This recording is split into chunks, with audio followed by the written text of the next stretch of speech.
આજે વાત કરીશું અમરેલી જિલ્લાના દરિયાકાંઠાના જાણીતા મથક જાફરાબાદની, જ્યાં દરિયા સાથે જોડાયેલી એક ખૂબ જ સુંદર અને વર્ષો જૂની પરંપરા જોવા મળી છે। સાગરખેડુ એવા માછીમાર સમુદાય દ્વારા આજે પરંપરાગત રીતે દરિયાદેવનું પૂજન અર્ચન કરવામાં આવ્યું હતું અને આગામી માછીમારીની સિઝન માટેની તૈયારીઓનો આરંભ કરવામાં આવ્યો હતો।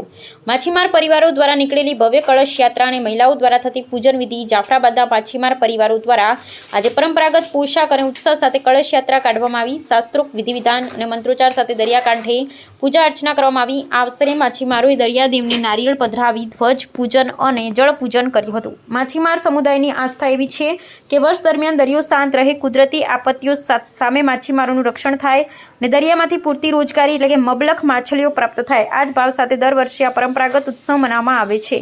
આવો સાંભળીએ પરંપરા અને આસ્થા અંગે સ્થાનિક માછીમાર આગેવાનો શું કહી રહ્યા છે।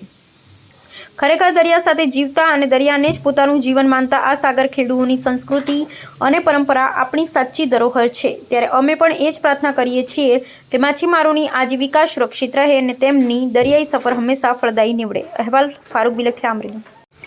આજે આખા દેશની અંદર માછીમારો છે, જ્યાં જ્યાં બંદરોની અંદર ઉતરાણ કરે છે ત્યાં 8 ઓગસ્ટે સાગર પૂજન, દરિયા પૂજન રાખવામાં આવેલું। 4 વાગે આખા દેશની અંદર એક જ સમયે આ દરિયા પૂજન થશે અને દરિયાદેવને પ્રાર્થના કરવાની છે કે આખું આવતું વર્ષ આપણા માટે શારીરિક, માનસિક, આર્થિક અને સામાજિક રીતે સારું જાય એવી તમામ આગેવાનો બહેનોએ પ્રાર્થના કરી અને દરિયાદેવને વિનંતી કરી છે કે અમને તમારા ખોળે રાખી અને અમારી કાળજી રાખજો।